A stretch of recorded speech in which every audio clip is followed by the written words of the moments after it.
óleos essenciais.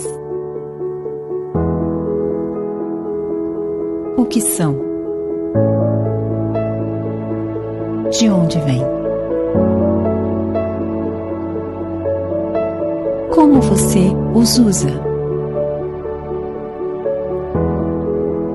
Os óleos essenciais são encontrados ao nosso redor. São dádivas da natureza que têm o poder de mudar a maneira como você pensa, o jeito que você sente e o jeito que você vive.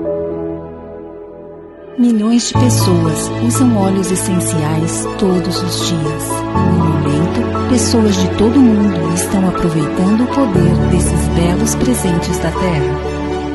Acontece que a Mãe Natureza nos deu tudo o que precisamos para cuidar de nosso corpo. Há uma história incrível e uma tecnologia incrível que é usada para pesquisar, produzir e usar óleos essenciais. E agora você pode entender por si mesmo.